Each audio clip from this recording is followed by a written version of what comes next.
PTC network का खास धार्मिक नजराना सिख सरगर्मियां लैके हाजिर हाँ मैं मनिंदर सिंह मोंगा। इस प्रोग्राम में असीं सिखां दी सिरमौर जथेबंदी श्रोमणी गुरुद्वारा प्रबंधक कमेटी वालों सिੱਖੀ ਦੇ प्रचार ਅਤੇ प्रसार ਲਈ ਨਿਭਾਈਆਂ ਜਾ ਰਹੀਆਂ ਵਡਮੁੱਲੀਆਂ ਸੇਵਾਵਾਂ ਤੋਂ ਆਪ ਜੀ ਨੂੰ ਜਾਣੂ ਕਰਵਾਉਂਦੇ ਹਾਂ ਅਤੇ ਇਸ ਦੇ ਨਾਲ ਹੀ ਪਾਵਨ ਪਵਿੱਤਰ ਇਤਿਹਾਸਿਕ ਦਿਹਾੜਿਆਂ ਦੀ ਬੱਤਾ ਆਪ ਜੀ ਨਾਲ ਸਾਂਝੀ ਕਰਦੇ ਹਾਂ।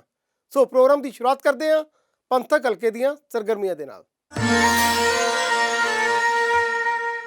ਸਿੱਖ ਕੌਮ ਦੇ ਮਹਾਨ ਜਰਨੈਲ ਅਨੋਖੇ ਸ਼ਹੀਦ ਧੰਨ ਧੰਨ ਬਾਬਾ ਦੀਪ ਸਿੰਘ ਜੀ, ਜਿਨ੍ਹਾਂ ਨੇ ਸ਼੍ਰੀ ਦਰਬਾਰ ਸਾਹਿਬ ਦੀ ਬੇਅਦਬੀ ਦਾ ਬਦਲਾ ਲੈਣ ਦੇ ਲਈ ਸੀਸ ਤਲੀ ਤੇ ਧਰ ਕੇ ਜ਼ਾਲਮਾਂ ਦਾ ਟਾਕਰਾ ਕੀਤਾ ਅਤੇ ਅਨੋਖੀ ਸ਼ਹਾਦਤ ਦੀ ਵਿਲੱਖਣ ਮਿਸਾਲ ਪੇਸ਼ ਕੀਤੀ। ਅਜਿਹੇ ਧੰਨ ਧੰਨ ਬਾਬਾ ਦੀਪ ਸਿੰਘ ਜੀ ਦੇ ਜਨਮ ਦਿਹਾੜੇ ਨੂੰ ਸਮਰਪਿਤ ਆਓ ਦੇਖਦੇ ਹਾਂ ਪੀਟੀਸੀ ਨੈਟਵਰਕ ਦੀ ਖਾਸ ਪੇਸ਼ਕਸ਼। ਸ਼ਹੀਦੀਆਂ ਤੇ ਲਗਾਤਾਰ ਪ੍ਰਵਾਹ ਦਾ ਦੂਜਾ ਨਾਮ ਹੈ ਸਿੱਖ ਇਤਿਹਾਸ। ਇਹ ਸੂਰਮਤਾਈ ਅਤੇ ਸ਼ਹਾਦਤਾਂ ਦੀ ਲੜੀ ਦੀ ਉਹ ਵਿਲੱਖਣ ਗੌਰਵ ਗਾਥਾ ਹੈ ਜਿਸ ਦੀ ਬਰਾਬਰੀ ਅੱਜ ਤੱਕ ਦੁਨੀਆ ਦਾ ਕੋਈ ਧਰਮ ਨਹੀਂ ਕਰ ਸਕਿਆ। ਅਜਿਹੇ ਹੀ ਸਿੱਖ ਸ਼ਹੀਦਾਂ ਦੇ ਵਿੱਚੋਂ ਬਾਬਾ ਦੀਪ ਸਿੰਘ ਜੀ ਹੋਏ ਨੇ, ਜਿਨ੍ਹਾਂ ਦਾ ਜਨਮ ਪਿੰਡ ਪੌਵਿੰਡ ਜ਼ਿਲ੍ਹਾ ਤਰਨਤਾਰਨ ਦੇ ਇੱਕ ਸਧਾਰਨ ਕਿਸਾਨ ਭਾਈ ਭਗਤੂ ਜੀ ਦੇ ਘਰ ਬੀਬੀ ਜਿਉਣੀ ਜੀ ਦੀ ਕੁੱਖੋਂ 27 ਜਨਵਰੀ 1682 ਨੂੰ ਹੋਇਆ। ਮਾਪਿਆਂ ਨੇ ਬਾਬਾ ਦੀਪ ਸਿੰਘ ਜੀ ਦਾ ਨਾਮ ਰੱਖਿਆ ਦੀਪ, ਤੇ ਜਦੋਂ ਦੀਪ ਵੱਡਾ ਹੋਇਆ ਉੱਚਾ ਲੰਬਾ ਦਲੇਰ ਗੱਭਰੂ ਨਿਕਲਿਆ ਅਤੇ ਦੀਪ ਦੇ ਮਨ ਵਿੱਚ ਆਇਆ ਕਿ ਉਹ ਗੁਰੂ ਗੋਬਿੰਦ ਸਿੰਘ ਜੀ ਦਾ ਸਿੰਘ ਸੱਜ ਕੇ ਕੌਮ ਅਤੇ ਧਰਮ ਦੀ ਸੇਵਾ ਕਰੇ। ਇਸੇ ਲਈ ਜੋ ਤੋਂ ਪ੍ਰੇਮ ਖਿਲਣ ਕਾ ਚਾਓ ਸਿਰ ਤਰ ਤਲੀ ਗਲੀ ਮੁਰਿਆਓ, ਇਹ ਤਮਾਰਕ ਪੈਰ ਤਰੀਜੈ ਸਿਰ ਦੀਜੈ ਕਾਣ ਨਾ ਕੀਜੈ। ਤੇ ਮਾਰਗ ਤੇ ਤੁਰ ਕੇ ਅਨੰਦਪੁਰ ਸਾਹਿਬ ਵਿਖੇ ਗੁਰੂ ਗੋਬਿੰਦ ਸਿੰਘ ਜੀ ਕੋਲੋਂ ਅੰਮ੍ਰਿਤ ਛਕਣ ਲਈ ਤੁਰ ਪਿਆ। ਗੁਰੂ ਦੀ ਅਜਿਹੀ ਮਿਹਰ ਹੋਈ, ਅੰਮ੍ਰਿਤ ਛਕਣ ਤੋਂ ਬਾਅਦ ਦੀਪ ਸਿੰਘ ਬਣ ਗਏ ਅਤੇ ਗੁਰੂ ਦੇ ਕੋਲ ਹੀ ਰਹਿਣ ਲੱਗੇ। ਅਨੰਦਪੁਰ ਸਾਹਿਬ ਰਹਿ ਕੇ ਬਾਬਾ ਦੀਪ ਸਿੰਘ ਜੀ ਗੁਰੂ ਜੀ ਕੋਲੋਂ ਪਾਠ ਸੁਣਦੇ, ਸਿੱਖ ਇਤਿਹਾਸ ਤੇ ਸ਼ਹੀਦਾਂ ਦੀਆਂ ਗਾਥਾਵਾਂ ਸੁਣਦੇ, ਜੰਗੀ ਅਭਿਆਸ ਵੀ ਕਰਦੇ। ਸਮਾਂ ਲੰਘਦਾ ਗਿਆ ਤੇ ਬਾਬਾ ਦੀਪ ਸਿੰਘ ਜੀ ਨੇ ਸੰਸਕ੍ਰਿਤ, ਬ੍ਰਿਜ, ਫਾਰਸੀ ਅਤੇ ਗੁਰਮੁਖੀ ਭਾਸ਼ਾ ਦੇ ਵਿੱਚ ਮੁਹਾਰਤ ਹਾਸਲ ਕਰ ਲਈ। ਇਤਿਹਾਸ ਦੱਸਦਾ ਹੈ ਕਿ ਜਦੋਂ ਗੁਰੂ ਗੋਬਿੰਦ ਸਿੰਘ ਜੀ ਤਲਵੰਡੀ ਸਾਬੋ ਆ ਗਏ ਤਾਂ ਬਾਬਾ ਦੀਪ ਸਿੰਘ ਜੀ ਵੀ ਸੰਨ 1705 ਦੇ ਵਿੱਚ ਉਹਨਾਂ ਕੋਲ ਪਹੁੰਚੇ। ਇੱਥੇ ਹੀ ਉਹਨਾਂ ਨੇ ਭਾਈ ਮਨੀ ਸਿੰਘ ਨਾਲ ਮਿਲ ਕੇ ਗੁਰੂ ਗ੍ਰੰਥ ਸਾਹਿਬ ਜੀ ਦੀਆਂ ਹੱਥ ਲਿਖਤ ਬੀੜਾਂ ਤਿਆਰ ਕੀਤੀਆਂ। ਬਾਬਾ ਦੀਪ ਸਿੰਘ ਜੀ ਵੱਲੋਂ ਹੱਥ ਲਿਖਤ ਬੀੜਾਂ ਸ਼੍ਰੀ ਅੰਮ੍ਰਿਤਸਰ ਸਾਹਿਬ, ਅਨੰਦਪੁਰ ਸਾਹਿਬ, ਪਟਨਾ ਸਾਹਿਬ ਅਤੇ ਨਾਂਦੇੜ ਸਾਹਿਬ ਵਿਖੇ ਸੁਸ਼ੋਭਿਤ ਨੇ। ਇਤਿਹਾਸ ਦੇ ਮੁਤਾਬਕ ਬਾਬਾ ਬੰਦਾ ਬਹਾਦਰ ਦੀ ਸ਼ਹਾਦਤ ਤੋਂ ਬਾਅਦ ਸ਼ਹੀਦ ਮਿਸਲ ਦੀ ਵਾਗਡੋਰ ਬਾਬਾ ਦੀਪ ਸਿੰਘ ਜੀ ਦੇ ਹੱਥ ਵਿੱਚ ਆ ਗਈ। ਉਸ ਵਕਤ ਅਬਦਾਲੀ ਦੇ ਪੁੱਤਰ ਤੈਮੂਰ ਸ਼ਾਹ ਦੇ ਕਹਿਣ ਉੱਤੇ ਜਮਾਲ ਖਾਨ ਨੇ ਸਿੱਖਾਂ ਦਾ ਕਤਲ ਕਰਨਾ ਸ਼ੁਰੂ ਕਰ ਦਿੱਤਾ ਅਤੇ ਹਰਿਮੰਦਰ ਸਾਹਿਬ ਦੇ ਪਵਿੱਤਰ ਸਰੋਵਰ ਨੂੰ ਮਿੱਟੀ ਨਾਲ ਪੂਰ ਦਿੱਤਾ ਗਿਆ। ਇਸ ਗੱਲ ਦਾ ਪਤਾ ਲੱਗਦਿਆਂ ਹੀ ਬਾਬਾ ਦੀਪ ਸਿੰਘ ਜੀ ਰੋਹ ਵਿੱਚ ਆ ਗਏ ਅਤੇ 5000 ਸਿੰਘਾਂ ਦਾ ਜੱਥਾ ਲੈ ਕੇ ਅੰਮ੍ਰਿਤਸਰ ਵੱਲ ਤੁਰ ਪਏ। ਤਰਨਤਾਰਨ ਸਾਹਿਬ ਪਹੁੰਚ ਕੇ ਬਾਬਾ ਜੀ ਨੇ ਅਰਦਾਸ ਕੀਤੀ ਅਤੇ ਤਰਨਤਾਰਨ ਸ਼ਹਿਰ ਤੋਂ ਬਾਹਰ ਇੱਕ ਲਕੀਰ ਖਿੱਚ ਦਿੱਤੀ ਅਤੇ ਕਿਹਾ ਕਿ ਜੋ ਸ਼ਹੀਦ ਹੋਣ ਲਈ ਤਿਆਰ ਹੋਣ ਸਿਰਫ ਉਹੀ ਲਕੀਰ ਟੱਪਣ, ਬਾਕੀ ਵਾਪਸ ਚਲੇ ਜਾਣ। ਸਾਰੇ ਸਿੰਘ ਕਰੋ ਜਾਂ ਮਰੋ ਦੀ ਲੜਾਈ ਲੜਨ ਹਿੱਤ ਲਕੀਰ ਟੱਪ ਗਏ ਤੇ ਅੱਜ ਕੱਲ੍ਹ ਇੱਥੇ ਗੁਰਦੁਆਰਾ ਲਕੀਰ ਸਾਹਿਬ ਸੁਸ਼ੋਭਿਤ ਹੈ।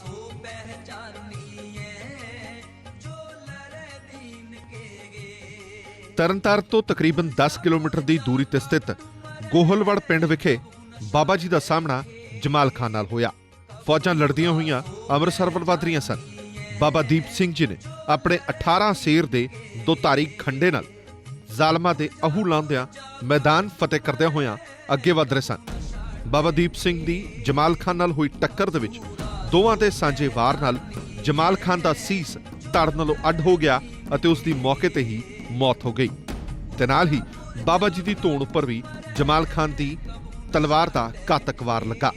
ਪਰ ਬਾਬਾ ਜੀ ਨੇ ਸੀਸ ਤਲੀ ਤੇ ਟਿਕਾਉਂਦਿਆਂ ਹੋਇਆਂ ਜ਼ਾਲਮਾਂ ਨਾਲ ਲੜਨਾ ਸ਼ੁਰੂ ਕਰ ਦਿੱਤਾ ਅਤੇ ਅੱਗੇ ਵਧਦੇ ਗਏ।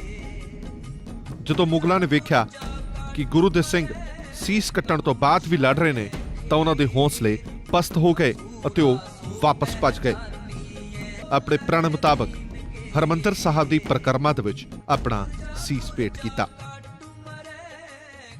ਬਾਬਾ ਦੀਪ ਸਿੰਘ ਜੀ ਅਤੇ ਲੜਾਈ ਦੇ ਵਿੱਚ ਸ਼ਹੀਦ ਹੋਏ ਸਿੰਘਾਂ ਦਾ ਜਿੱਥੇ ਸੰਸਕਾਰ ਕੀਤਾ ਗਿਆ, ਅੱਜ ਕੱਲ੍ਹ ਉੱਥੇ ਗੁਰਦੁਆਰਾ ਸ਼ਹੀਦਾਂ ਸਾਹਿਬ ਬਣਿਆ ਹੋਇਆ। ਸੋ ਬਾਬਾ ਜੀ 11 ਨਵੰਬਰ 1757 ਨੂੰ ਸੂਰਾ ਸੋ ਪਹਿਚਾਨੀਏ ਜੋ ਲਰੇ ਦੀਨ ਕੇ ਹੇਤ ਅਨੁਸਾਰ ਦਰਬਾਰ ਸਾਹਿਬ ਦੀ ਪਰਿਕਰਮਾ ਦੇ ਵਿੱਚ ਜਾ ਕੇ ਸ਼ਹੀਦ ਹੋਏ।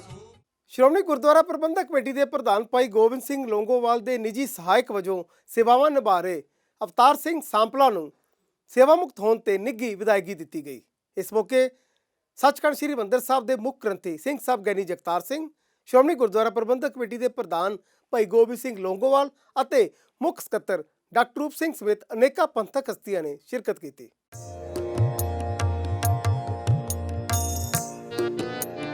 ਬੀਤੇ ਦਿਨੀ ਸ਼੍ਰੋਮਣੀ ਗੁਰਦੁਆਰਾ ਪ੍ਰਬੰਧਕ ਕਮੇਟੀ ਦੇ ਸਕੱਤਰ ਸਰਦਾਰ ਅਵਤਾਰ ਸਿੰਘ ਸੈਂਪਲਾ ਨੂੰ ਸੇਵਾ ਮੁਕਤ ਹੋਣ ਤੇ ਵਿਦਾਇਗੀ ਦਿੱਤੀ ਗਈ। ਉਹ ਸ਼੍ਰੋਮਣੀ ਕਮੇਟੀ ਪ੍ਰਧਾਨ ਭਾਈ ਗੋਬਿੰਦ ਸਿੰਘ ਲੌਂਗੋਵਾਲ ਦੇ ਨਿੱਜੀ ਸਕੱਤਰ ਵਜੋਂ ਸੇਵਾ ਨਿਭਾ ਰਹੇ ਸਨ। 1994 ਈਸਵੀ ਵਿੱਚ ਭਰਤੀ ਹੋਏ ਸਰਦਾਰ ਸੈਂਪਲਾ ਨੇ ਆਪਣੇ ਸੇਵਾ ਕਾਲ ਦੌਰਾਨ ਵੱਖ-ਵੱਖ ਅਹੁਦਿਆਂ ਤੇ ਸੇਵਾ ਨਿਭਾਈ। ਉਹਨਾਂ ਦੇ ਸੇਵਾ ਮੁਕਤ ਹੋਣ ਸਮੇਂ ਬੀਤੇ ਦਿਨੀ ਸ਼੍ਰੋਮਣੀ ਗੁਰਦੁਆਰਾ ਪ੍ਰਬੰਧਕ ਕਮੇਟੀ ਦੇ ਦਫ਼ਤਰ ਵਿਖੇ ਵਿਸ਼ੇਸ਼ ਸਮਾਗਮ ਦਾ ਆਯੋਜਨ ਕੀਤਾ ਗਿਆ, ਜਿਸ ਵਿੱਚ ਸੱਚਖੰਡ ਸ੍ਰੀ ਹਰਿਮੰਦਰ ਸਾਹਿਬ ਦੇ ਮੁੱਖ ਗ੍ਰੰਥੀ ਸਿੰਘ ਸਾਹਿਬ ਗਿਆਨੀ ਜਗਤਾਰ ਸਿੰਘ, ਵਧੀਕ ਮੁੱਖ ਗ੍ਰੰਥੀ ਗਿਆਨੀ ਜਗਤਾਰ ਸਿੰਘ ਲੁਧਿਆਣਾ, ਸ਼੍ਰੋਮਣੀ ਕਮੇਟੀ ਪ੍ਰਧਾਨ ਭਾਈ ਗੋਬਿੰਦ ਸਿੰਘ ਲੌਂਗੋਵਾਲ ਸਮੇਤ ਵੱਡੀ ਗਿਣਤੀ ਵਿੱਚ ਪ੍ਰਮੁੱਖ ਸ਼ਖਸੀਅਤਾਂ ਨੇ ਸ਼ਿਰਕਤ ਕੀਤੀ। ਇਸ ਦੌਰਾਨ ਵੱਖ-ਵੱਖ ਬੁਲਾਰਿਆਂ ਨੇ ਸਰਦਾਰ ਅਵਤਾਰ ਸਿੰਘ ਸੈਂਪਲਾ ਵੱਲੋਂ ਨਿਭਾਈਆਂ ਗਈਆਂ ਸੇਵਾਵਾਂ ਦੀ ਸ਼ਲਾਘਾ ਕੀਤੀ ਅਤੇ ਨਵੇਂ ਮੁਲਾਜ਼ਮਾਂ ਨੂੰ ਉਹਨਾਂ ਦੇ ਤਜਰਬੇ ਤੋਂ ਸੇਧ ਲੈਣ ਲਈ ਪ੍ਰੇਰਿਆ। ਸਿੰਘ ਸਾਹਿਬ ਗਿਆਨੀ ਜਗਤਾਰ ਸਿੰਘ ਮੁੱਖ ਗ੍ਰੰਥੀ ਸੱਚਖੰਡ ਸ੍ਰੀ ਹਰਿਮੰਦਰ ਸਾਹਿਬ ਨੇ ਆਖਿਆ, ਸ਼੍ਰੋਮਣੀ ਗੁਰਦੁਆਰਾ ਪ੍ਰਬੰਧਕ ਕਮੇਟੀ ਦੇ ਸਕੱਤਰ ਸਰਦਾਰ ਅਵਤਾਰ ਸਿੰਘ ਜੀ, ਜਿਨ੍ਹਾਂ ਨੇ ਵੱਖ-ਵੱਖ ਅਦਾਰਿਆਂ ਵਿੱਚ ਸੇਵਾਵਾਂ ਨਿਭਾ ਕਰਕੇ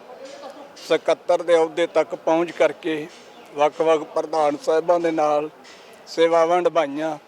ਉਹਨਾਂ ਦੇ ਜੀਵਨ ਤੋਂ, ਉਹਨਾਂ ਦੀਆਂ ਸੇਵਾਵਾਂ ਤੋਂ ਸਮੁੱਚੇ ਮੁਲਾਜ਼ਮਾਂ ਨੂੰ ਇਹ ਸੇਧ ਲੈਣੀ ਚਾਹੀਦੀ ਹੈ ਕਿ ਸ਼੍ਰੋਮਣੀ ਗੁਰਦੁਆਰਾ ਪ੍ਰਬੰਧਕ ਕਮੇਟੀ ਸਾਡੀ ਆਪਣੀ ਸੰਸਥਾ ਹੈ ਤੇ ਅਸੀਂ ਹਮੇਸ਼ਾ ਹੀ ਇਹਦੇ ਵਾਸਤੇ ਵੱਧ ਚੜ੍ਹ ਕੇ ਚਾਹ ਦੇ ਨਾਲ ਕੰਮ ਕਰੀਏ ਤਾਂ ਕਿ ਇਹ ਸਾਡੀ ਸੰਸਥਾ ਜਿਹੜੀ ਇਸੇ ਤਰ੍ਹਾਂ ਹੀ ਕਾਇਮ ਰਹੇ। ਇਸ ਮੌਕੇ ਸ਼੍ਰੋਮਣੀ ਕਮੇਟੀ ਪ੍ਰਧਾਨ ਭਾਈ ਗੋਬਿੰਦ ਸਿੰਘ ਲੌਂਗੋਵਾਲ ਨੇ ਕਿਹਾ ਕਿ ਸਰਦਾਰ ਅਵਤਾਰ ਸਿੰਘ ਸੈਂਪਲਾ ਨੇ ਆਪਣੀ ਸੇਵਾ ਸਮਰਪਣ ਭਾਵਨਾ ਅਤੇ ਇਮਾਨਦਾਰੀ ਨਾਲ ਨਿਭਾਈ ਹੈ। ਉਹਨਾਂ ਨੇ ਸਕੱਤਰ ਅਤੇ ਨਿੱਜੀ ਸਕੱਤਰ ਹੁੰਦਿਆਂ ਸਿੱਖ ਸੰਸਥਾ ਸ਼੍ਰੋਮਣੀ ਗੁਰਦੁਆਰਾ ਪ੍ਰਬੰਧਕ ਕਮੇਟੀ ਦੀਆਂ ਰਵਾਇਤਾਂ ਅਤੇ ਪਰੰਪਰਾਵਾਂ ਤੇ ਪਹਿਰਾ ਦਿੱਤਾ। ਉਹਨਾਂ ਸਰਦਾਰ ਸੈਂਪਲਾ ਦੀ ਕਾਰਜਸ਼ੈਲੀ ਨੂੰ ਸਲਾਹੁੰਦਿਆਂ ਕਿਹਾ, ਅਵਤਾਰ ਸਿੰਘ ਜੀ ਸੈਂਪਲਾ ਜਿਹੜੇ ਮੇਰੇ ਨਿੱਜੀ ਤੌਰ ਤੇ, ਜਿਨ੍ਹਾਂ ਨੇ ਨਿੱਜੀ ਸਹਾਇਕ ਤੌਰ ਤੇ ਕੰਮ ਕਰਦੇ ਸੀ, ਸਕੱਤਰ ਸਾਹਿਬ ਤਕਰੀਬਨ 26 ਸਾਲ ਦੀ ਆਪਣੀਆਂ ਜਿਹੜੇ ਸੇਵਾਵਾਂ ਨੇ ਸ਼੍ਰੋਮਣੀ ਗੁਰਦੁਆਰਾ ਪ੍ਰਬੰਧਕ ਕਮੇਟੀ 'ਚ ਕੀਤੀਆਂ ਨੇ।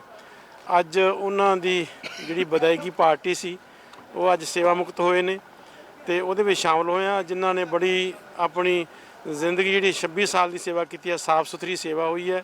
ਇਸ ਅਦਾਰੇ ਦੀਆਂ ਬਹੁਤ ਵੱਡੀਆਂ ਉਹਨਾਂ ਨੇ ਸੇਵਾਵਾਂ ਕੀਤੀਆਂ ਨੇ। ਇਸ ਗੱਲ ਦੀ ਸਾਰਿਆਂ ਨੇ ਪ੍ਰਸ਼ੰਸਾ ਕੀਤੀ ਹੈ। ਉਹਨਾਂ ਦਾ ਸੁਭਾਅ ਜਿਹੜਾ ਸੀ ਮਿਲਣਸਾਰ ਸੁਭਾਅ ਸੀ, ਹਰ ਇੱਕ ਦੇ ਕੰਮ ਕਰਾਉਣ ਵਾਲੇ ਸੀ ਉਹ।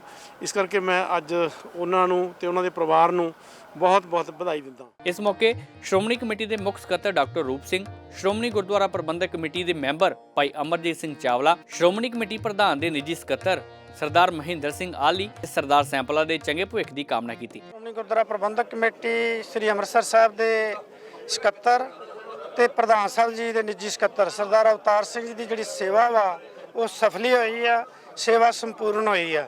ਸਾਰਿਆਂ ਨੇ ਸਰਦਾਰ ਅਵਤਾਰ ਸਿੰਘ ਜੀ ਦੀ ਸੇਵਾ ਤੇ ਇਹਨਾਂ ਨੂੰ ਮੁਬਾਰਕਬਾਦ ਦਿੱਤੀ ਆ। ਖਾਸ ਕਰਕੇ ਜਿਹੜੇ ਇਹਨਾਂ ਦੇ ਵਿਅਕਤੀਗਤ ਗੁਣ ਨੇ, ਨਿਮਰਤਾ, ਸਹਿਜ, ਸੱਚਾਈ, ਇਮਾਨਦਾਰੀ ਤੇ ਇਹਨਾਂ ਗੁਣਾਂ ਦੀ ਪ੍ਰਸ਼ੰਸਾ ਕੀਤੀ ਆ। ਸਾਡੀ ਸਾਰਿਆਂ ਦੀ ਅਰਦਾਸ ਹੈ ਕਿ ਸਤਿਗੁਰੂ ਸੱਚੇ ਪਾਤਸ਼ਾਹ ਇਹਨਾਂ ਤੇ ਰਹਿਮਤ ਕਰਨ, ਇਹਨੂੰ ਚੜ੍ਹਦੀ ਕਲਾ ਬਖਸ਼ਣ। ਇਹਨਾਂ ਨੇ ਜਿਹੜੀ ਸੰਸਥਾ ਦੇ ਵਿੱਚ ਰਹਿ ਕੇ ਸੇਵਾ ਕੀਤੀ ਆ, ਉਹ ਤੋਂ ਸਾਡੇ ਜਿਹੜੇ ਮੁਲਾਜ਼ਮ ਨੇ ਉਹ ਪ੍ਰੇਰਣਾ ਤੇ ਉਤਸ਼ਾਹ ਪ੍ਰਾਪਤ ਕਰਕੇ ਇਸ ਸੰਸਥਾ ਦੇ ਵਿੱਚ ਹੋਰ ਤਨਦੇਹੀ ਨਾਲ ਸੇਵਾ ਨਿਭਾਉਣ। ਇਸ ਦੌਰਾਨ ਸਕੱਤਰ ਸਰਦਾਰ ਅਵਤਾਰ ਸਿੰਘ ਸੈਂਪਲਾ ਨੂੰ ਸਿੰਘ ਸਾਹਿਬਾਨ, ਸ਼੍ਰੋਮਣੀ ਗੁਰਦੁਆਰਾ ਪ੍ਰਬੰਧਕ ਕਮੇਟੀ ਪ੍ਰਧਾਨ ਅਤੇ ਹੋਰ ਪ੍ਰਮੁੱਖ ਸ਼ਖਸੀਅਤਾਂ ਨੇ ਸਾਂਝੇ ਤੌਰ ਤੇ ਗੁਰੂ ਬਖਸ਼ਿਸ਼ ਰੁਪਾਓ ਸ੍ਰੀ ਸਾਹਿਬ ਵਿਸ਼ੇਸ਼ ਤੌਰ ਤੇ ਤਿਆਰ ਕੀਤੀ ਚਾਂਦੀ ਦੀ ਤਸ਼ਤਰੀ ਦੇ ਕੇ ਸਨਮਾਨਿਤ ਕੀਤਾ। ਵਾਹਿਗੁਰੂ ਜੀ ਕਾ ਖਾਲਸਾ, ਵਾਹਿਗੁਰੂ ਜੀ ਕੀ ਫਤਿਹ। ਸਾਹਿਬ ਸ੍ਰੀ ਗੁਰੂ ਰਾਮਦਾਸ ਮਹਾਰਾਜ ਦੀ ਕਿਰਪਾ ਸਦਕਾ ਮੈਂ 1994 ਸ਼੍ਰੋਮਣੀ ਗੁਰਦੁਆਰਾ ਪ੍ਰਬੰਧਕ ਕਮੇਟੀ ਵਿੱਚ ਕੋਟ ਕਲਰਕ ਭਰਤੀ ਹੋਇਆ ਸੀਗਾ।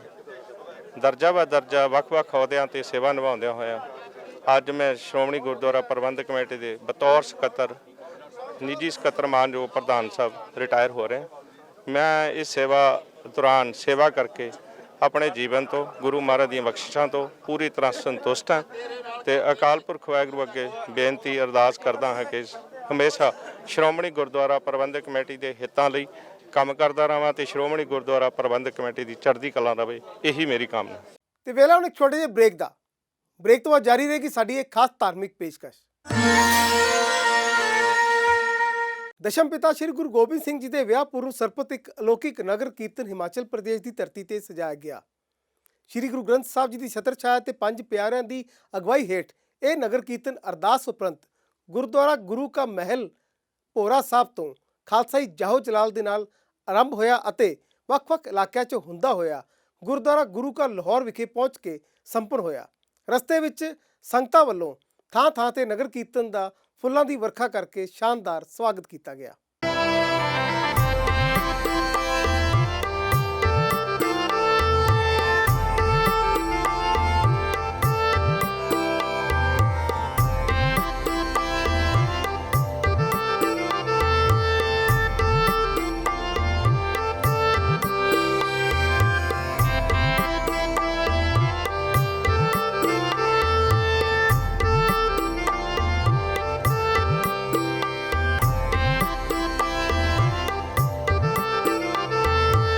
ਬੀਤੇ ਦਿਨੀ ਸਾਹਿਬ ਕਮਾਲ ਸ੍ਰੀ ਗੁਰੂ ਗੋਬਿੰਦ ਸਿੰਘ ਜੀ ਦੇ ਆਨੰਦ ਕਾਰਜ ਨੂੰ ਸਮਰਪਿਤ ਵਿਸ਼ਾਲ ਨਗਰ ਕੀਰਤਨ ਗੁਰਦੁਆਰਾ ਭੋਰਾ ਸਾਹਿਬ ਤੋਂ ਸਜਾਇਆ ਗਿਆ। ਗੁਰੂ ਗ੍ਰੰਥ ਸਾਹਿਬ ਜੀ ਦੀ ਛਤਰ ਛਾਇਆ ਹੇਠ ਇਹ ਨਗਰ ਕੀਰਤਨ ਕੱਢਿਆ ਗਿਆ ਅਤੇ ਸ੍ਰੀ ਗੁਰੂ ਗ੍ਰੰਥ ਸਾਹਿਬ ਜੀ ਨੂੰ ਪਾਲਕੀ ਦੇ ਵਿੱਚ ਬਹੁਤ ਖੂਬਸੂਰਤ ਢੰਗ ਦੇ ਨਾਲ ਸਜਾਇਆ ਗਿਆ। ਇਸ ਸਮੇਂ ਜਥੇਦਾਰ ਰਘੁਵੀਰ ਸਿੰਘ ਜੀ ਹੋਰਾਂ ਨੇ ਅਰਦਾਸ ਤੋਂ ਉਪਰੰਤ ਇਸ ਬਰਾਤ ਰੂਪੀ ਨਗਰ ਕੀਰਤਨ ਨੂੰ ਗੁਰੂ ਕੇ ਲਾਹੌਰ ਵੱਲ ਰਵਾਨਾ ਕੀਤਾ। ਰਾਹ ਦੇ ਵਿੱਚ ਸੰਗਤਾਂ ਵੱਲੋਂ ਫੁੱਲਾਂ ਦੀ ਬਾਰਿਸ਼ ਕੀਤੀ ਗਈ ਅਤੇ ਜਗ੍ਹਾ-ਜਗ੍ਹਾ ਤੇ ਨਗਰ ਕੀਰਤਨ ਦਾ ਸਵਾਗਤ ਕੀਤਾ ਗਿਆ। ਅੱਜ ਸਮੁੱਚੇ ਪੰਥ ਵੱਲੋਂ ਗੁਰਦੁਆਰਾ ਗੁਰੂ ਕੇ ਮਹਿਲ ਭੋਰਾ ਸਾਹਿਬ ਤੋਂ ਨਗਰ ਕੀਰਤਨ ਬਰਾਤ ਦੇ ਰੂਪ ਵਿੱਚ ਆਰੰਭ ਕੀਤਾ ਜਾ ਰਿਹਾ, ਜੋ ਰਸਤੇ ਵਿੱਚੋਂ ਬਰਾਤ ਅਰਪਣਾ ਹੁੰਦਾ ਹੋਇਆ ਸ਼ਾਮ ਨੂੰ ਗੁਰਦੁਆਰਾ ਗੁਰੂ ਕੇ ਲਾਹੌਰ ਸਾਹਿਬ ਦੇ ਵਿਖੇ ਪਹੁੰਚ ਕੇ ਸਨਮਾਨ ਹੋਵੇਗਾ।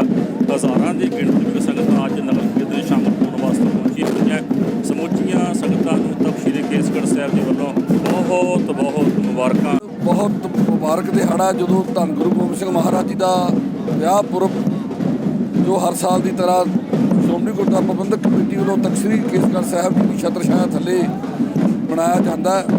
ਇਤਿਹਾਸ ਦੇ ਅਨੁਸਾਰ ਲਾਹੌਰ ਦੇ ਰਹਿਣ ਵਾਲੇ ਲਾਲਾ ਹਰਜਸ ਦੀ ਬੇਟੀ ਮਾਤਾ ਜੀਤੋ ਜੀ ਦਾ ਆਨੰਦ ਕਾਰਜ ਗੁਰੂ ਗੋਬਿੰਦ ਸਿੰਘ ਜੀ ਦੇ ਨਾਲ ਤੈਅ ਹੋਇਆ ਸੀ ਅਤੇ ਗੁਰੂ ਸਾਹਿਬਾਨ ਦੀ ਮੁਗਲਾਂ ਅਤੇ ਪਹਾੜੀ ਰਾਜਿਆਂ ਦੇ ਨਾਲ ਲੜਾਈ ਚੱਲ ਰਹੀ ਸੀ। ਮੁਗਲਾਂ ਅਤੇ ਪਹਾੜੀ ਰਾਜਿਆਂ ਦੇ ਆਤੰਕ ਨੂੰ ਖਤਮ ਕਰਨ ਦੇ ਲਈ ਗੁਰੂ ਗੋਬਿੰਦ ਸਿੰਘ ਜੀ ਨੇ ਬਰਾਤ ਨੂੰ ਲੈ ਕੇ ਜਾਣਾ ਠੀਕ ਨਹੀਂ ਸਮਝਿਆ, ਜਿਸ ਦੌਰਾਨ ਗੁਰੂ ਸਾਹਿਬ ਜੀ ਨੇ ਨਜ਼ਦੀਕ ਹੀ ਇੱਕ ਰਾਜੇ ਪਾਸੋਂ ਜ਼ਮੀਨ ਖਰੀਦ ਕੇ ਉੱਥੇ ਲਾਹੌਰ ਵਸਾ ਦਿੱਤਾ, ਜਿੱਥੇ ਅੱਜ ਗੁਰਦੁਆਰਾ ਗੁਰੂ ਕਾ ਲਾਹੌਰ ਸਥਿਤ ਹੈ।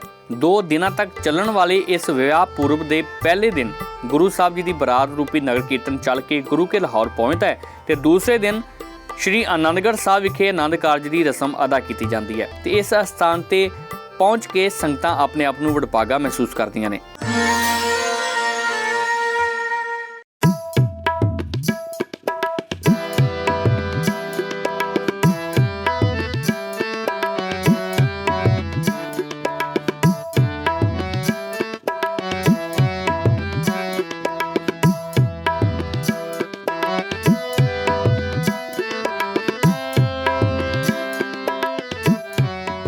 ਬਸੰਤ ਪੁਰਬ ਨੂੰ ਭਾਰਤ ਦੇ ਵਿੱਚ ਖਾਸ ਕਰਕੇ ਉੱਤਰੀ ਭਾਰਤ ਦੇ ਵਿੱਚ ਬਹੁਤ ਹੀ ਸ਼ਰਧਾ ਅਤੇ ਭਾਵਨਾ ਦੇ ਨਾਲ ਮਨਾਇਆ ਜਾਂਦਾ ਹੈ। ਸਿੱਖ ਪੰਥ ਦੇ ਵਿੱਚ ਵੀ ਬਸੰਤ ਦੇ ਆਗਮਨ ਦੇ ਦੌਰਾਨ ਰਾਗੀ ਸਿੰਘਾਂ ਵੱਲੋਂ ਬਸੰਤ ਰਾਗ ਦੇ ਨਾਲ ਸੰਬੰਧਿਤ ਹੀ ਸ਼ਬਦਾਂ ਦਾ ਗਾਇਨ ਕੀਤਾ ਜਾਂਦਾ ਹੈ ਅਤੇ ਇਹਨਾਂ ਦਿਨਾਂ ਦੇ ਦੌਰਾਨ ਹੀ ਗੁਰਦੁਆਰਾ ਛਾਟਾ ਸਾਹਿਬ ਵਿਖੇ ਇੱਕ ਜੋੜ ਮੇਲਾ ਸਜਾਇਆ ਜਾਂਦਾ ਹੈ।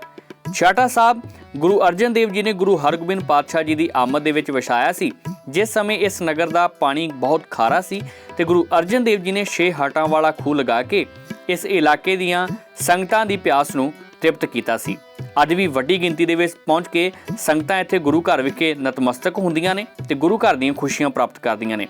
ਬੀਤੇ ਦਿਨੀ ਬਸੰਤ ਪੰਚਮੀ ਵਾਲੇ ਦਿਨ ਭਾਰੀ ਗਿਣਤੀ ਦੇ ਵਿੱਚ ਸੰਗਤਾਂ ਦਾ ਇਕੱਠ ਇਸ ਗੁਰਦੁਆਰਾ ਸਾਹਿਬ ਵਿਖੇ ਵੇਖਣ ਨੂੰ ਮਿਲਿਆ। ਬਸੰਤ ਪੰਚਮੀ ਦਾ ਜੋੜ ਮੇਲਾ ਜਿਹੜਾ ਹੈ ਉਹ ਗੁਰਦੁਆਰਾ ਸ਼੍ਰੀ ਛਾਟਾ ਸਾਹਿਬ ਵਿਖੇ ਬਹੁਤ ਹੀ ਸ਼ਰਧਾ ਭਾਵਨਾ ਤੇ ਉਤਸ਼ਾਹ ਦੇ ਨਾਲ ਮਨਾਇਆ ਜਾਂਦਾ ਹੈ। ਦੇਸ਼ ਵਿਦੇਸ਼ ਤੋਂ ਸੰਗਤਾਂ ਜਿਹੜੀਆਂ ਨੇ ਇਸ ਪਾਵਨ ਪਵਿੱਤਰ ਸਥਾਨ ਤੇ ਨਤਮਸਤਕ ਆਉਂਦੀਆਂ ਨੇ।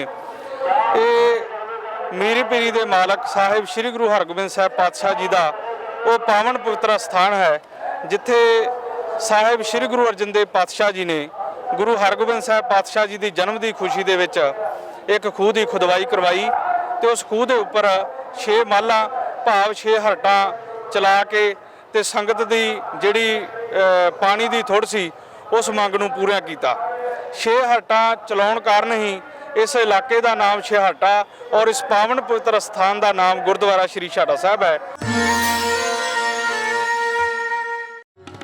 ਬਨਸਪਤ ਮਾਲੀ ਚੜਿਆ ਬਸੰਤ। ਬੀਤੇ ਦਿਨੀ ਗੁਰਦੁਆਰਾ ਦੁੱਖ ਨਿਵਾਰਨ ਸਾਹਿਬ ਪਾਤਸ਼ਾਹੀ 9ਵੀਂ ਪਟਿਆਲਾ ਵਿਖੇ ਬਸੰਤ ਪੰਚਮੀ ਦੌਰਾਨ ਵੱਡੀ ਗਿਣਤੀ ਵਿੱਚ ਸੰਗਤਾਂ ਨੇ ਹਾਜ਼ਰੀ ਭਰੀ। ਅੰਮ੍ਰਿਤ ਵੇਲੇ ਤੋਂ ਹੀ ਸੰਗਤਾਂ ਗੁਰਦੁਆਰਾ ਸਾਹਿਬ ਵਿਖੇ ਨਤਮਸਤਕ ਹੋ ਰਹੀਆਂ ਸਨ। ਇਸ ਵਿਸ਼ੇਸ਼ ਮੌਕੇ ਤੇ ਵਿਸ਼ੇਸ਼ ਬਸੰਤ ਰਾਗ ਦਰਬਾਰ ਸਜਾਇਆ ਗਿਆ, ਜਿਸ ਵਿੱਚ ਵੱਡੀ ਗਿਣਤੀ ਵਿੱਚ ਪੰਥ ਪ੍ਰਸਿੱਧ ਕੀਰਤਨੀ ਜਥਿਆਂ ਨੇ ਹਾਜ਼ਰੀ ਭਰੀ। ਬਸੰਤ ਇੱਕ ਮੌਸਮੀ ਤਿਉਹਾਰ ਹੈ ਤੇ ਇਸ ਸਮੇਂ ਕੁਦਰਤ ਵੀ ਜੋਬਨ ਤੇ ਹੁੰਦੀ ਹੈ। ਪਤਝੜ ਤੋਂ ਬਾਅਦ ਬਹਾਰ ਆਉਂਦੀ ਹੈ, ਸੋ ਇਸ ਵਿਸ਼ੇਸ਼ ਦਿਹਾੜੇ ਦੀ ਆਮਦ ਨੂੰ ਮੁੱਖ ਰੱਖਦਿਆਂ ਗੁਰਦੁਆਰਾ ਦੁੱਖ ਨਿਵਾਰਨ ਸਾਹਿਬ ਵਿਖੇ ਬਹੁਤ ਸ਼ਰਧਾ ਭਾਵਨਾ ਦੇ ਨਾਲ ਇਹ ਦਿਨ ਮਨਾਇਆ ਜਾਂਦਾ ਹੈ। ਇਸ ਮੌਕੇ ਪ੍ਰਸ਼ਾਸਨ ਅਤੇ ਸ਼੍ਰੋਮਣੀ ਗੁਰਦੁਆਰਾ ਪ੍ਰਬੰਧਕ ਕਮੇਟੀ ਵੱਲੋਂ ਸੰਗਤਾਂ ਦੀ ਆਮਦ ਨੂੰ ਮੁੱਖ ਰੱਖਦਿਆਂ ਹੋਇਆਂ ਪੁਖਤਾ ਇੰਤਜ਼ਾਮ ਕੀਤੇ ਹੋਏ। ਸਿੱਖ ਕੌਮ ਦੇ ਮਹਾਨ ਜਰਨੈਲ ਅਮਰ ਸ਼ਹੀਦ ਬਾਬਾ ਦੀਪ ਸਿੰਘ ਜੀ ਦੇ ਜਨਮ ਦਿਹਾੜੇ ਨੂੰ ਸਮਰਪਿਤ ਇੱਕ ਵਿਸ਼ੇਸ਼ ਸਮਾਗਮ ਤਖਤ ਸ੍ਰੀ ਦਮਦਮਾ ਸਾਹਿਬ ਵਿਖੇ ਕਰਵਾਇਆ ਗਿਆ।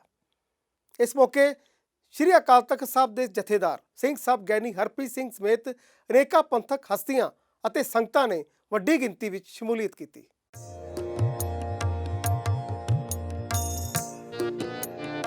ਅਮਰ ਸ਼ਹੀਦ ਬਾਬਾ ਦੀਪ ਸਿੰਘ ਜੀ ਨੇ ਆਪਣੀ ਜ਼ਿੰਦਗੀ ਦਾ ਇੱਕ ਵੱਡਾ ਹਿੱਸਾ ਦਮਦਮਾ ਸਾਹਿਬ ਦੀ ਪਵਿੱਤਰ ਧਰਤੀ ਤੇ ਬਤੀਤ ਕੀਤਾ। ਸ਼ਹਾਦਤ ਤੋਂ ਪਹਿਲਾਂ ਬਾਬਾ ਜੀ ਨੇ ਇਸੇ ਸਥਾਨ ਤੋਂ ਅਰਦਾਸ ਕਰਕੇ ਸਿੰਘਾਂ ਦੇ ਸ਼ਹੀਦੀ ਜਥੇ ਨਾਲ ਅੰਮ੍ਰਿਤਸਰ ਵੱਲ ਚਾਲੇ ਪਾਏ ਸਨ। ਗੁਰੂ ਗੋਬਿੰਦ ਸਿੰਘ ਜੀ ਨੇ ਬਾਬਾ ਜੀ ਤੋਂ ਸ੍ਰੀ ਗੁਰੂ ਗ੍ਰੰਥ ਸਾਹਿਬ ਜੀ ਦੇ ਇਸੇ ਅਸਥਾਨ ਤੇ ਉਤਾਰੇ ਕਰਵਾਏ ਅਤੇ ਬਾਬਾ ਦੀਪ ਸਿੰਘ ਜੀ ਨੇ ਗੁਰੂ ਗੋਬਿੰਦ ਸਿੰਘ ਜੀ ਮਹਾਰਾਜ ਜੀ ਤੋਂ ਸੰਤਿਹਾਵੇ ਲਈ। ਇਤਿਹਾਸਕਾਰਾਂ ਮੁਤਾਬਕ ਦਮਦਮਾ ਸਾਹਿਬ ਵਿਖੇ ਬਾਬਾ ਦੀਪ ਸਿੰਘ ਜੀ ਦੁਆਰਾ ਸ੍ਰੀ ਗੁਰੂ ਗ੍ਰੰਥ ਸਾਹਿਬ ਜੀ ਦੇ ਸਰੂਪਾਂ ਦੇ 4 ਉਤਾਰੇ ਕਰਵਾ ਕੇ ਹੋਰ ਤਖਤ ਸਾਹਿਬਾਨ ਤੇ ਭਿਜਵਾਏ ਗਏ ਸਨ। ਇਸੇ ਸਥਾਨ ਤੇ ਹੀ 10ਵੇਂ ਪਾਤਸ਼ਾਹ ਜੀ ਨੇ ਸ਼ਹੀਦ ਬਾਬਾ ਦੀਪ ਸਿੰਘ ਜੀ ਨੂੰ ਤਖਤ ਸਾਹਿਬ ਦਾ ਪਹਿਲਾ ਜਥੇਦਾਰ ਨਿਯੁਕਤ ਕੀਤਾ ਸੀ ਅਤੇ ਦਮਦਮੀ ਟਕਸਾਲ ਦਾ ਮੁੱਢ ਵੀ ਇੱਥੇ ਹੀ ਬਾਬਾ ਜੀ ਨੂੰ ਮੁਖੀ ਥਾਪ ਕੇ ਬੰਨਿਆ ਸੀ। ਬਾਬਾ ਦੀਪ ਸਿੰਘ ਜੀ ਨੇ 1707 ਈਸਵੀ ਤੋਂ ਲੈ ਕੇ 1760 ਈਸਵੀ ਤੱਕ ਲਗਭਗ 53 ਸਾਲ ਦਮਦਮਾ ਸਾਹਿਬ ਦੀ ਨਿਰੰਤਰ ਸੇਵਾ ਨਿਭਾਈ। ਬਾਬਾ ਦੀਪ ਸਿੰਘ ਜੀ ਨੂੰ ਮਿਸਲ ਕਾਲ ਦੌਰਾਨ ਸਿੱਖ ਮਿਸਲਾਂ ਵੱਲੋਂ ਭੇਜੇ ਗਏ 50,000 ਰੁਪਏ ਨਾਲ ਬਾਬਾ ਜੀ ਨੇ ਤਖਤ ਸਾਹਿਬ ਦੇ ਬੁਰਜ ਸਾਹਿਬ ਖੂਹ ਆਦਿ ਦੀ ਸੇਵਾ ਵੀ ਕਰਵਾਈ। ਬਾਬਾ ਜੀ ਦਾ ਤਖਤ ਸਾਹਿਬ ਦੇ ਸੱਜੇ ਪਾਸੇ ਪਿੰਡ ਵੱਲ ਭੋਰਾ ਸਾਹਿਬ ਵੀ ਮੌਜੂਦ ਹੈ, ਜਿੱਥੇ ਬਾਬਾ ਜੀ ਸਿਮਰਨ ਅਭਿਆਸ ਕਰਿਆ ਕਰਦੇ ਸਨ। ਇੱਥੇ ਹੀ ਸ੍ਰੀ ਗੁਰੂ ਗ੍ਰੰਥ ਸਾਹਿਬ ਜੀ ਦੀ ਪਾਵਨ ਬਾਣੀ ਅਤੇ ਪੋਥੀਆਂ ਲਿਖਦੇ ਸਨ। ਤਖਤ ਸਾਹਿਬ ਦੇ ਨਾਲ ਹੀ 8 ਕੋਣਾ 70 ਫੁੱਟ ਉੱਚਾ